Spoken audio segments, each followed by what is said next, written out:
যারা কোনো দিনও স্কুইড খাওনি তারা এভাবে একবার স্কুইড বানিয়ে ট্রাই করতে পারো। খেতে কিন্তু পুরো মাংসের মতো লাগে। আমার চ্যানেলে যদি নতুন হয়ে থাকো তাহলে সহজ সরল রেসিপি পেতে প্লিজ চ্যানেলটাকে সাবস্ক্রাইব করে দিয়ে পাশে থেকো। স্কুইড বানানোর জন্য এখানে প্রথমে স্কুইডটা আমি দোকান থেকে কাটিয়ে এনেছি। ভালো করে ধুয়ে পরিষ্কার করে নেব। নিয়ে শুকনো খোলায় আমি গোটা গরম মশলা হালকা রোস্ট করে নিচ্ছি। এলাচ, দারচিনি, লং আর গোলমরিচ কিছুটা রোস্ট হয়ে আসলে এরপরে দিয়ে দেব সরষের তেল।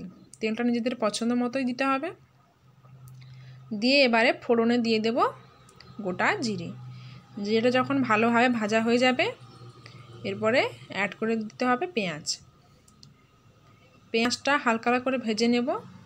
এই সময় কিন্তু গ্যাসের আঁচটা একদম মিডিয়াম রাখতে হবে, বেশি হাই করে দেওয়া যাবে না।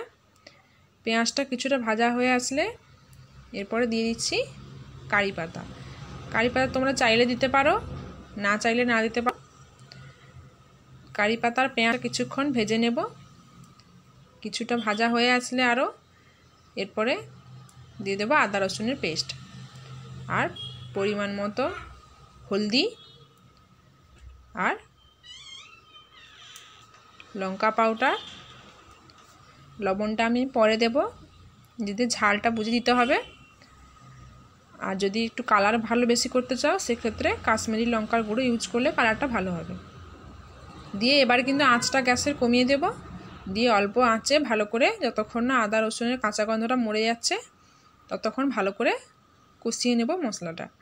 ভালো করে কষিয়ে নিয়ে এরপর এখানে আমি 2-3টে এখন কাঁচা লঙ্কা মাঝখান থেকে কেটে দিয়ে দেবো, তাতে ফ্লেভারটা ভালো আসবে। কাঁচা লঙ্কা দিয়ে আরও কিছুক্ষণ কষিয়ে নেব। কষিয়ে নিয়ে তারপরে এবার অ্যাড করে দেবো পরিমাণ মতো লবণ আর সামান্য জল দিয়ে ভালো করে কষিয়ে নিয়ে এরপরে দিয়ে দেব টমেটো কুচি। টমেটো কুচি দিয়ে আরও কিছুক্ষণ মশলাটা কষিয়ে নেব। কষিয়ে নিয়ে টমেটো যখন প্রায় অনেকটাই গলে আসবে তখন দিয়ে দেবে এবারে স্কুইড দিয়ে ভালো করে এবারে টমেটো আর সব কিছু মশলা একসঙ্গে ভালো করে কষিয়ে নেব। কষিয়ে নিয়ে জলটা কিছুটা যখন শুকিয়ে আসবে তারপরে অ্যাড করে দেব জল। যদি গ্রেভি খেতে চাও সেরকম জল দেবে, না হলে ড্রাই খেতে চাইলে ড্রাই করে খেতে পারো। ভালো লাগলে রেসিপিটা প্লিজ তোমরা লাইক, কমেন্ট, শেয়ার করে দিয়ে